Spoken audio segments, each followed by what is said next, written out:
Hi everyone, wish you all a very pleasant evening. This is Bhavna Dukul from SIUK. I will be your host today for the live webinar on things to know before applying Oxford and Cambridge University. So SIUK has been guiding students over a decade now with being specialists in regards to studying in the UK.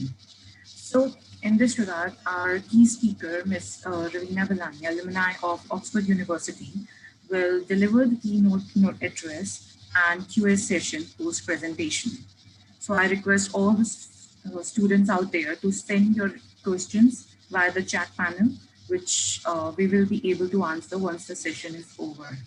So, Ms. Ravina Balani, now the floor is all yours, and that's it. Thank you, Bhavna. Just want to say, well, it's morning here in England, so good morning from England to everybody tuning in today. And yeah, like Bhavna said, we're going to be doing a session on Oxbridge. And my name is Ravina Balani. I am, like Bhavna mentioned, an alumni from the University of Oxford. I did my Master's of MSc in Education from the university a couple of years ago. So I'm just going to guide you through a little bit about SIUK. Most of you would be familiar with SIUK since you've tuned in today, but just a little bit about SIUK and then about top universities in the UK, not just Oxford and Cambridge, some tips and tricks on applications, and then we're going to have a Q&A session at the end of it.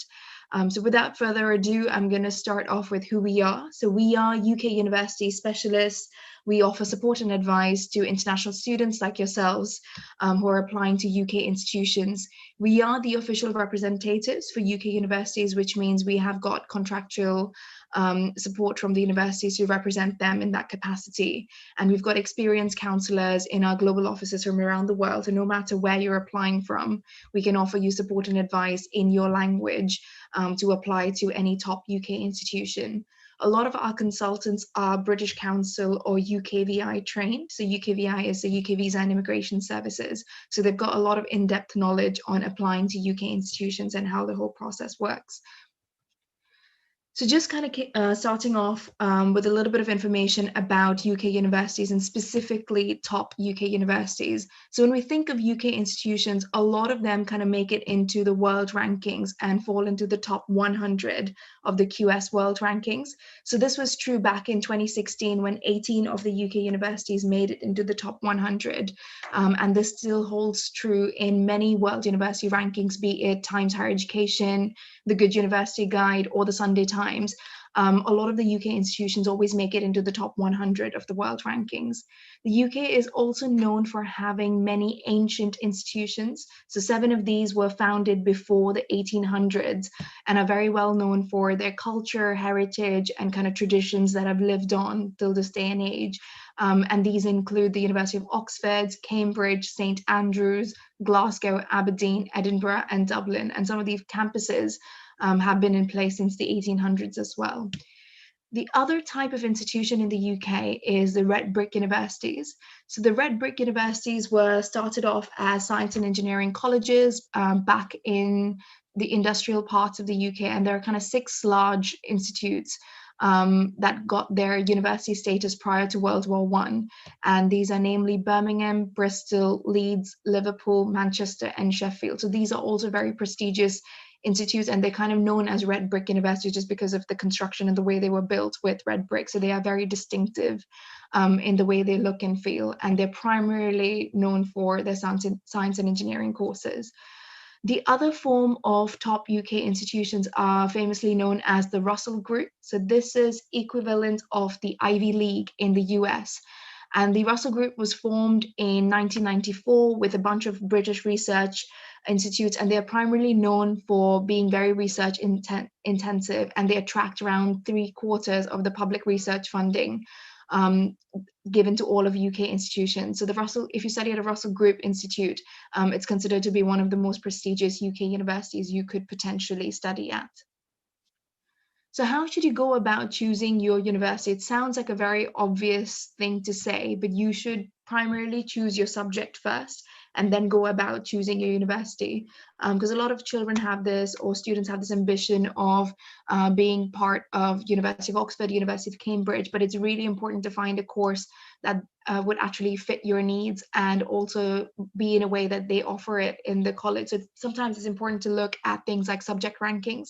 So even if you want to apply to University of Oxford, they might not offer the course in the subject area that you're specifically looking for. It might be better to go to Imperial. And even when you're interview stage, it is very important that you're passionate about the subject area and the subject matter when you're applying to these top UK institutions, because they can see through something like that. If you've chosen a university which is collegiate, so I'll talk a little bit about what colleges are. It's important that you kind of choose your college beforehand and have a think about what college you want to apply to prior to your making your application. So collegiate universities are basically universities that have a completely different structure to what we call a traditional university campus, where you've got your lectures and classes, and everything's in a spread across a couple of buildings or across a campus. In a collegiate institution, you've got what we call departments and colleges. Now, the departments are equivalent to your different faculties. So you can have a department of education, a department of science and engineering, a department of medicine. So this is where all of your classes are conducted, where you go and do your lectures, your studying. But your college is kind of like your home base, and it becomes even more important in your undergraduate degree. So my college at the University of Oxford was St. Stephen's House, and I selected the college because it was primarily known for theology, PGC, and education. And since I was interested in doing education, I felt like that college would be a good fit for me. So it's important to kind of do your research before you're applying to a certain college.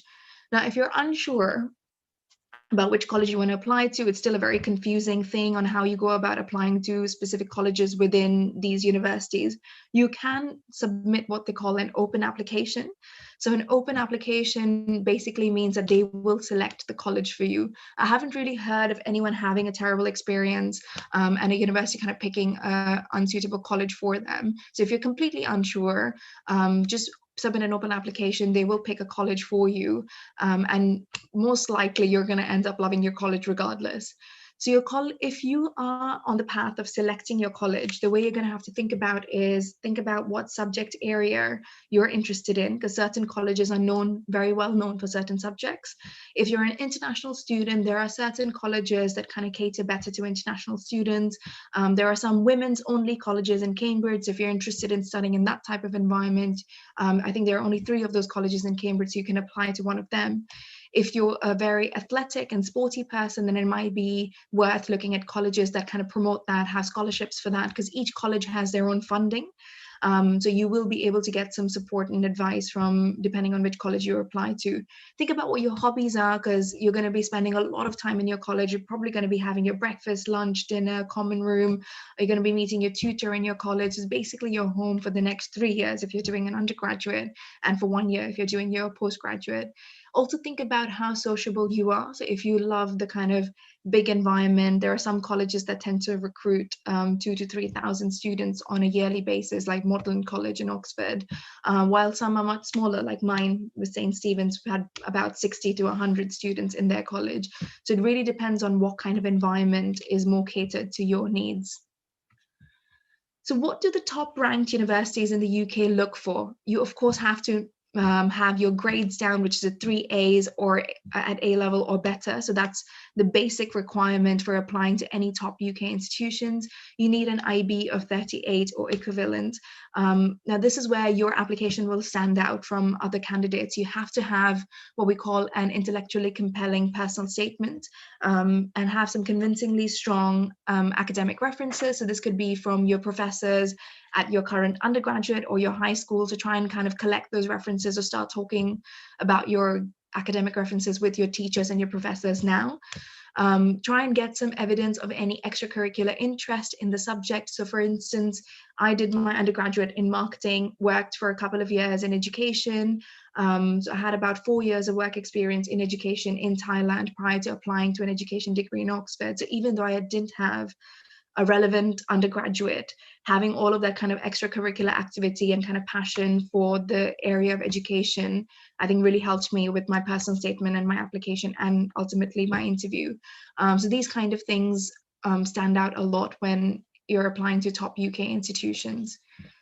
So this is kind of an example of what a personal statement might require. So we've pulled out an example from LSE. So their requirements stated on their website explain things like you have to explain your motivation for undertaking the program. I refrain from using terminology, things like I've always been passionate, or ever since I was a child, I've dreamt of studying at XYZ Institute, because they tend to go through multiple personal statements in their time. So try and figure out a way of making it stand out. It's almost, just imagine yourself like you're performing at a show and you're trying to captivate an audience. So starting off with a cliche sentence like that is not really going to capture the attention of your audience, in which case this would be the professors and the academics who are going to be reading your personal statement. So the one my own SOP, statement of purpose or personal statement, started off with, I've danced my way into education. So which was basically because I had a dance internship at a school, and that's kind of how I fell in love with teaching. So you have to kind of create a story and really explain why you're passionate about a certain subject area without actually using the words that you're passionate about a certain subject area as far as possible. Definitely describe your academic interests, what you want to do post graduation, because a lot of these institutes are very proud of their alumni and their achievements. So it's really important that you reflect in your personal statement what you plan to do with the degree afterwards. Think of your strengths. If you've got any background relevant to the program, that's super important. And yeah, like I said, outline your ambitions, and if you've got any research interests, because like we mentioned about Russell Group Institutes, they tend to be very research heavy. So if you've got any specific research interests, it's definitely worth mentioning in your personal statement. Also try and include any other relevant information. It always looks good if you've done some additional reading and research on any work that has been produced by the university recently, or even by a specific academic at the institute. So if there is a professor there who's written a book that you've read recently, is definitely worth mentioning. Or go out and read, make an effort. If you haven't read it, go out and make an effort to read that book, do some research about the certain academics and lecturers within the institute. That always makes it look like you've had a more informed decision and why you've chosen to apply to that particular institute. Highlight any specific areas of interest within the program. And the other thing I'd say is also mention any extracurricular activities is not laid out here. But even if it's not completely related to your area of interest, having a variety of interests in multiple things often reflects really well in your application. That's kind of very heavily focused when you're applying to the US, but we've noticed over the years that even UK institutes look for these kinds of things in your application. So apart from your traditional application form and your personal statement, there's some courses require additional tests as well. So there is what we call the BMAT, which is the biomedical admissions test for medicine studies at Oxford or Cambridge, or even if you're applying for biomedical sciences or veterinary sciences at one of the Oxbridge institutes. This is also used at Imperial and UCL. The other type of test, which is for law, is the Cambridge Law Test, or the CLT, which is an hour-long test. It's usually kind of designed to test your reasoning and your logical skills, and also your analytical skills, and how you kind of translate things into writing. There's an equivalent of that, which is another test called the National Admissions Test for Law, or the LMAT, which is used at Oxford, UCL, and King's College London. If you're applying for a math specific course, then we've also got a math aptitude test, which is usually used for computer sciences or math programs at the University of Oxford. There is also what we call the TSA. Now the TSA over here on the slide, it's mentioned is just for Cambridge. There is also a TSA in Oxford for certain courses. So that's the thinking skills assessment test. It's kind of just to analyze your analytical skills and how you think and feel about things. So this is primarily used for computer sciences, economics, engineering, or physical and biological sciences courses. This particular test is used across a variety of different courses within the institutes. So just going back a little bit more to the collegiate system, because when we tend to do these presentations and seminars, it's often, if it's the first time you're hearing about the college system, it's often very confusing and a very difficult thing to kind of wrap your head around. So just going to overview that one more time, and then I've got a little video to show you guys. So Oxford, for example, has what we call 39 colleges and 6 permanent private halls. So each college has their own affinity and is known for different things. So in fact, the red and black logo is St. Stephen's House. So that was my college during my time in Oxford, and I absolutely loved it. It was just about 60 to 100 students. Most of them were studying to be priests. There were students from theology, PGCE, education. So just kind of helps you mingle with people from different subject areas, meet with like-minded people. And it's just a really good way to kind of integrate into the university life.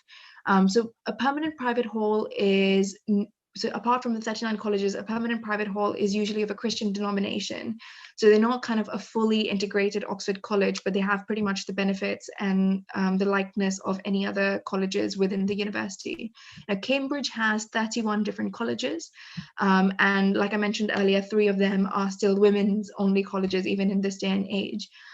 So without further ado, this kind of image that you see in front of you is basically the coat of arms of the different colleges within the institute. And if you still kind of can't wrap your head around it, I'm just going to give an analogy, which is not my favorite, but is probably the simplest way to explain the college system. It's a bit like the house system in Harry Potter.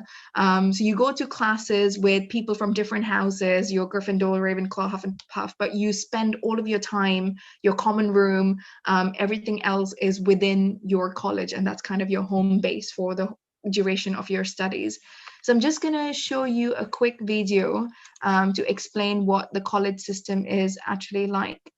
Bear with me 1 second. The world is full of mysteries.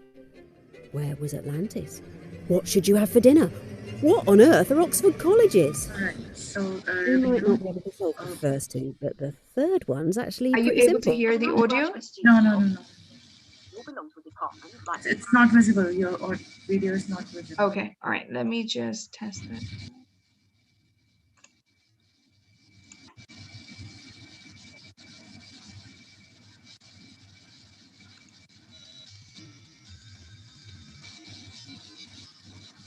Okay, are you able to see it now? Yes. Okay. The world is full of mysteries. Where was Atlantis? What should you have for dinner? What on earth are Oxford colleges? We might not be able to solve the first 2, but the third one's actually pretty simple. As an undergraduate student at Oxford University, you'll belong to a department like maths or English, which will oversee your course and house your lectures. But you'll also be part of one of our world-famous colleges. Every undergraduate student who's ever gone to Oxford's been a member of a college, and you'll have one too. Each college is a set of buildings that will be the heart of your personal and academic life at Oxford. Some of them are only a few years old, and some are seriously ancient, like from when the Aztecs were around ancient. There are more than 30 of them, and they're spread all around the city, although they're all pretty near the centre. They're different colours and shapes and sizes. Some are next to the river or the park, or have a theatre. Some have actual deer just casually hanging around. This one's got a graveyard, if that swings it for you. But we get it. Too much choice can be overwhelming. Why does it take 3 hours to pick a film on Netflix? So, does it matter which college you go to, and do you have to choose? Well, not really. You can either let us know your preferred college, or if you make an open application, we can find one for you. And once you're here, you'll no doubt think your own college is the best. She does. Colleges are welcoming and safe communities where you can meet academics and fellow students from hundreds of different subjects. Everything from medicine to music, plus loads of things that don't start with M. You'll have most of your tutorials in your college and access to lots of support and advice on academic, practical or health matters. You'll be able to get your food there, use the library, wash your laundry, hang out in your own common room, sink a pint in your own bar, mess about on boats wearing straw hats. When you arrive, you'll be able to live on site or right nearby, surrounded by neighbours who will also be brand new to Oxford, and everyone in college will help you settle in. It'll be like Hogwarts, except without a weird trapdoor under the sink with a snake in it. It's all pretty relaxed though. You're allowed to come and go as you please or invite friends over, and there are loads of ways to get involved in activities and events outside of college. Sport, drama, role-playing games, and get to know people from all across the university. So colleges are a crucial part of Oxford life, but not something you need to worry about too much. And if you do apply to a specific college, it might not be where you end up. Around a third of students get offered places at one they didn't even apply to. But they still end up thinking theirs is the best.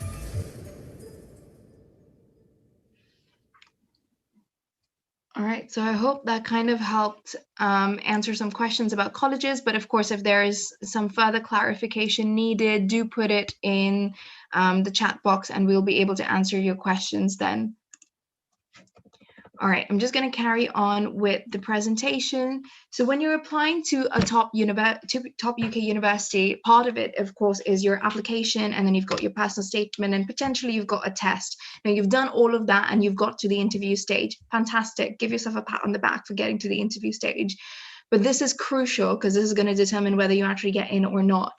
But the good news is if you've got to the interview stage, there is a very high likelihood that you've kind of already made it in, and they just want to see if you are the person who you say you are on your application.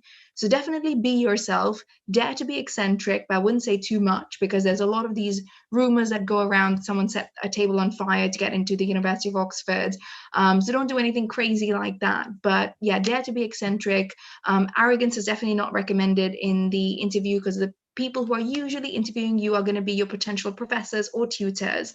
So think about that you're going to be the person on their couch for the next 3 years or for 1 year if you're doing a postgraduate degree. So they want to see someone on the other side of the screen or in person who they can get along with for that duration of time. So don't say what you think they want to hear. So definitely don't try to be pleasing them, but have strong views and opinions on whatever you have to say. And especially if you're going in for an interview that's coming a long time after you've submitted your application, I would highly recommend reviewing your application, rereading all of your essays, and not just rereading them, but also kind of analytically thinking about why did I put in this argument in my essay? Because they will question your essay. A lot of the time when you're having these interviews, they are kind of just looking at why you said what you said within your application. So just have a justification for everything that you said in your application. When I had my interview with my professors, they very heavily challenged my second essay that I had written.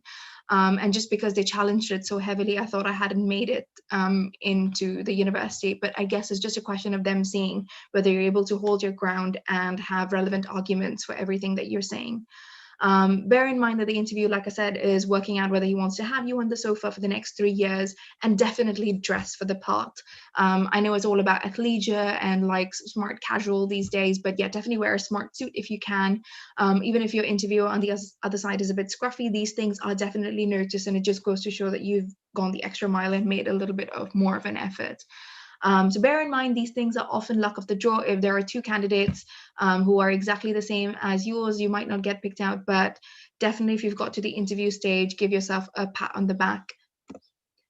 And that's kind of pretty much it from me. We have got an Oxford service in place, and we've got specialized consultants within SIUK who can guide you through your application to not just Oxford, Cambridge, but all other top institutes like Imperial, UCL, and KCL. So yeah, definitely get in touch with your advisors in the India offices or otherwise, and they'll be able to support and guide you through the application.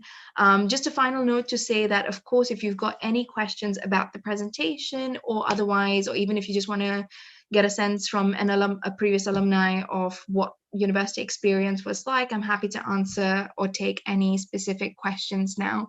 But yes, thank you for joining us today. All right. Thank you, Ms. Ravina. It was detailed and informative session. We are open for Q&A round.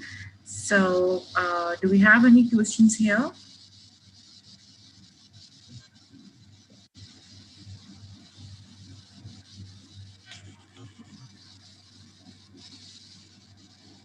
All right. So student Sambhav is asking about scholarships at Oxford.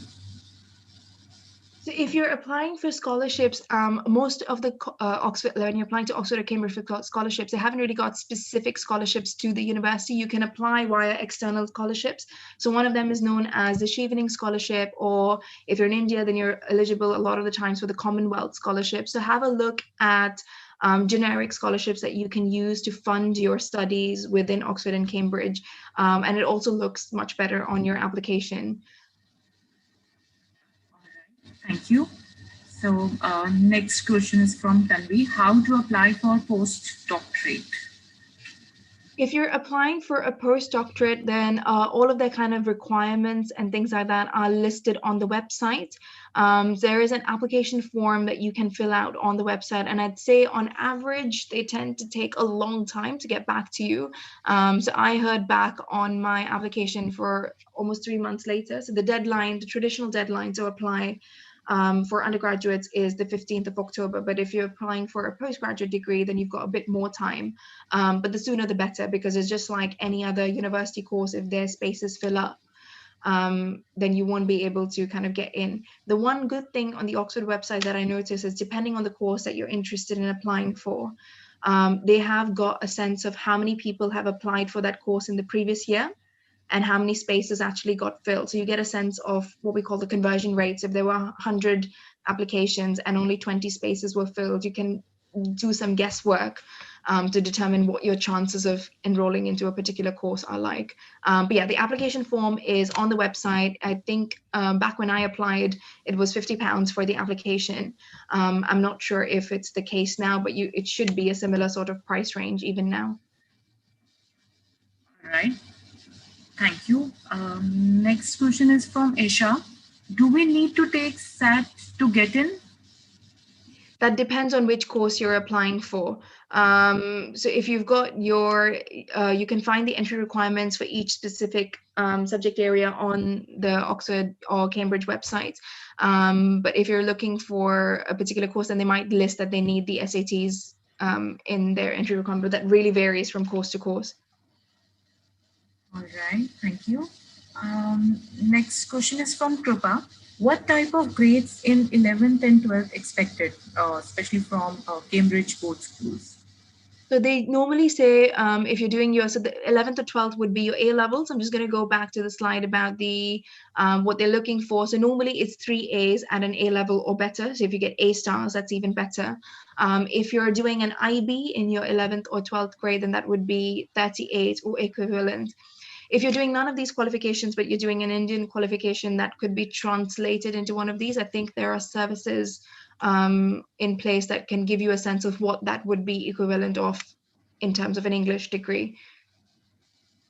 But I think an SIUK counselor in India would be able to advise you better on that. Unfortunately, I wouldn't know much about Indian qualifications. All right, thank you. Next question is from Arya. What all courses for economics and political science are available at Oxford or Cambridge? So Oxford, if you're applying for what we call a PPE course, I think they recently had Malala graduate from the University of Oxford doing a similar degree. So they are very well known for this particular course. That's why I think it's super important that you pick your subject area prior to picking the university. So yeah, perfect. If you want to do a political and economics, so they've got what they call a PPE. That's kind of the most popular course if you're applying for an undergraduate level. At postgraduate, there's much more of a niche range. So they've got like economics and political sciences that you can apply for. So yeah, just go through the list of courses on their website. But the PPE is kind of traditionally the most popular one, but also the most difficult one to get into. So just kind of weigh your options, look at what your grades are. If you're applying for a PPE, then try and have some A stars at least in your academic qualifications when you're applying. Thank you for the answer. Next question is from Ashish. Are IELTS scores enough to get into Oxford, Cambridge for MS? Or are there any other tests to be given as GRE scores are not applicable in UK? I don't recognize Are IELTS scores enough to get into Oxford, Cambridge for MS? Or basically student is asking about IELTS scores are only the criteria to get into Oxford. There's a bunch of different requirements, but yes, for English language requirements, you will definitely have to do what they call a UKVI or an academic IELTS. And normally I'd say depending on the course, but on average try and get a score of at least 7 or above, or 7.5, because they are looking for candidates with really strong English language levels. And it's normally, like I said, the UKVI or the academic IELTS for your application, but they don't tend to waive the English language requirements. There's no internal English test or anything like that that you can do when you're applying to Oxford or Cambridge. you. Next question is from Radhika. I think, well, it's can state board students from India apply to UK? So this is the state exams, yes? Yeah, state. Yeah, absolutely. Yeah. Have I understood that correctly? There's a state exams in India? State board students. Yeah. Yeah, absolutely. So even when I was considering applying after my undergraduate, well, I did the GCSE O levels and then A levels, and that qualified. But if the state board is eligible to apply. You just have to kind of find a way to figure out what those qualifications actually translate to when you're applying to an English degree. But yes, you are eligible to apply. Okay, thank you. What all external exams would be recommended before application?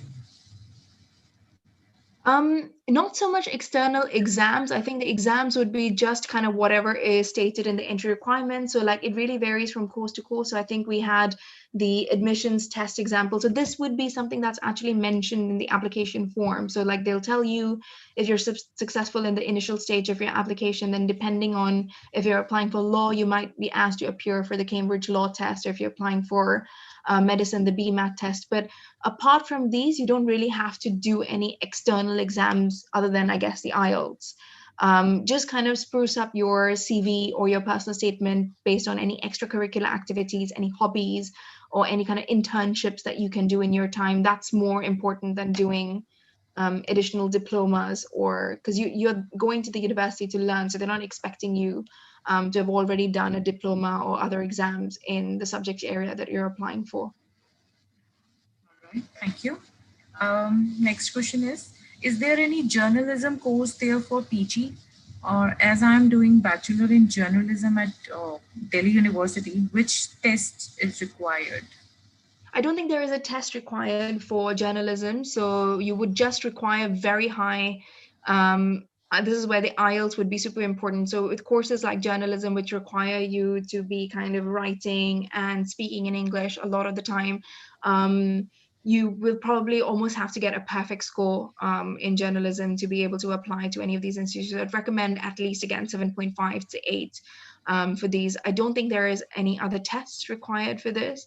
I don't have the name of the specific PG course, but if you're looking at journalism, don't just consider Oxford, Cambridge, even look at institutes like UCL, KCL are really good for journalism as well. And KCL even more so because you're in London, so you'll be close to the BBC and other kind of hubs if you're trying to kind of progress in your career in that way. All right, thank you. Next question is, can we get in a college without doing A or AS levels in the UK? So if you mean the university, you will probably have to do some sort of exams on A levels. I don't think you can apply without your A levels to a university. So you'll have to have some sort of equivalent. Either you can do an HND course or a diploma after. But yeah, it's more likely that a candidate with a very clear-cut GCSEs and A level is more likely to get in than someone without. All right. Next question is, hi, I am a 12th grader from India. I wanted to apply to Oxford University for law. How do I go about the application process to complete it within time?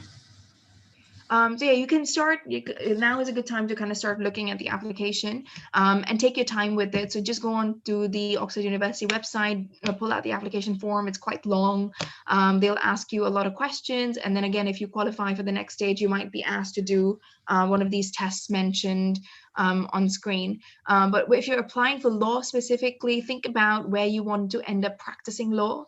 And what kind of qualifications you are eligible for after, because I didn't study law myself, I'm not too sure, but definitely think about where you want to end up practicing law, because you don't want to end up in a situation where you've kind of qualified and you're not able to practice law in a country where you eventually want to practice law. So just kind of bear that in mind before you're making your application. Thank you. Next question is from Himali. Can you suggest some good universities in the area of visual arts or product designing in UK? And if SAT is required for education in this area? Actually wouldn't know in too much detail about that. Would you know, Bhavna, about the visual design and product design? Any universities? I guess if you, it just depends on which, try and do what we call like a subject ranking research. So when you're looking at university rankings, you tend to refer to what we call the Times Higher Education or Good University Guide. When you're looking at their websites, go and look for what we call subject rankings. So when you're looking at subject rankings, then you'll be able to see universities that really stand out highly in visual arts and design. So off the top of my head, I could think of University of Arts London. They are very well known for their arts programs. It's probably the top arts institute in the UK and is very difficult to get into. So yeah, maybe try and apply to them, and yeah, go and look at the subject specific rankings. Sorry, I can't think of any more off the top of my head. That's not my forte. But yeah, if anyone else has anything to add who's on this call, feel free to add to that. All right. Thank you. Fine. All right. So next question is how important? All right. Yeah. How important are students' research publications when applying for a PhD? I mean, it's kind of like a bonus card, I'd say. So if you're applying for a PhD, they've assumed you've probably done your master's and you've kind of published that one thesis that you've got. Now, if you've got additional research papers that you've not just participated in, but kind of published all on your own, fantastic. Even if you've kind of collaborated with other professors and teachers to publish a research paper, that would be a really big advantage when you're applying for your PhD, because I guess that already goes to show that you're passionate about a certain subject area or a field that you want to research further. So I wouldn't say it's super important. It's more like a bonus if you have it. Fine, thank you. Do industrial internship experiences improve the chances of the application getting accepted? If you're looking at science and engineering courses, then definitely, yeah. And there are, like we mentioned, some of the red brick universities we talked about earlier. So I'm going to just find that slide. So these are kind of the civic universities that got their charter at the beginning of the 20th century. So I'd look at universities like Birmingham, Bristol, Leeds, Liverpool, Manchester, and Sheffield, because they were institutes that were started prior to World War I to try and recruit more people in the science and engineering field. So they have kind of really flourished and have got really good departments for science and engineering. So these would be definitely ones to consider if you're applying to one of those courses. Yeah, all right, thank you. And does Oxford have some alliance with any Indian university, particularly for the field of law?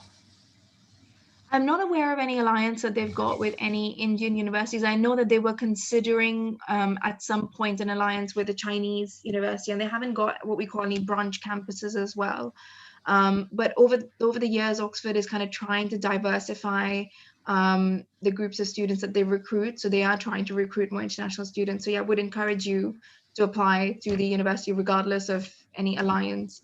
But I guess you're asking about the Alliance for Law specifically to see if you can practice law after within your home country. That would be something I guess you'll have to look into, probably discuss it with your advisor at SIUK, because I wouldn't actually know too much detail about that. All right.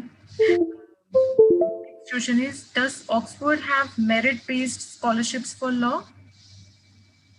So they have merit-based scholarships for everything, and there is a section in your application where they will ask you if you are eligible to kind of fund or if you're capable, sorry, to kind of fund your own education, or if you'd like to apply for a scholarship. So you can mention bits and pieces there. And there is, yes, merit-based scholarship, but most of the time I would recommend applying through an external source. So like a Chevening scholarship, or at one point there was an IELTS scholarship. If you had done really well in your IELTS exam, at one point the British Council was offering some scholarship if you end up at a Russell Group or an institute like Oxford or Cambridge. So try and get some external scholarships rather than waiting on merit-based scholarships from the university. Okay, thank you. And I think this is the last question. Does Oxford offer a bachelor's degree in the field of acting? I think they tend to do performance arts, but I'm not sure specifically of acting. I think I'll have to look into that. I don't know of a specific acting course off the top of my head. but there's more like performance arts. But again, if you're applying for a performance arts course, like I said to the person who's doing the visual arts one, I'd rather you look at a subject ranking. So go and look at other institutes that have done performance arts for a really long time, and drama, and then you might end up applying to institutes like UAL and things who are very experienced in this field. So first pick your subject area rather than picking the university. I know everyone has this ambition of studying at Oxford and Cambridge, but it's all about what you do with your degree after you graduate. And it might just be a better experience studying acting at another institute that's very well versed in it. All right, thank you. And well, what are the requirements for computer science engineering from IBDP? Sorry, when? From IBDP. What are I'm the requirements of computer science engineering? Again, like the entry requirements are all listed on the website. So the best thing you can do is go and check it out. But yes, just have your grades down. So try and get some A's and A stars when you're doing your A levels, or like we said for the IB, 38 or equivalent. And then you might have to do some additional tests if you're applying for a computer science degree. Try and look at, maybe if you're doing some like practice prior to your application, there's so many applications these days where they've got like these thinking aptitude tests or IQ tests. Try and take some of these tests online, just to kind of get a sense of how your brain and your mind works, so you're more confident when you're making these applications. All right, thank you so much. And I think this is the last question. Well, Okay. any integrated courses like Masters plus PhD offered in any of the UK based universities? I'm aware of a bachelor's integrated with master's courses, so that happens. But if you're applying, I've not heard specifically of a master's integrated with PhD course. Now, that kind of really depends on funding. So if you've completed your master's and let's say you've got a supervisor who's working on a project that they really want you to be part of, then you might get an offer for a PhD that could be fully funded. But because PhDs are so much based on ongoing projects, that I haven't really heard of any masters integrated with PhDs. But yes, undergraduate integrated with masters is definitely a thing. So you could complete your undergraduate and masters within 3.5 years total if you really push for it. All right. Thank you so much, Ravina, for being here and participating in this event. Brilliant. And helping our students. So that's it.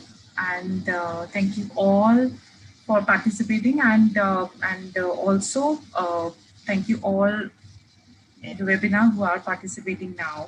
And that's it. Thank you, and SIUK wishes you a safe and healthy education in the UK. Thank you. Thanks, Pavna, and thanks to all the students who've tuned in today. Have a good evening.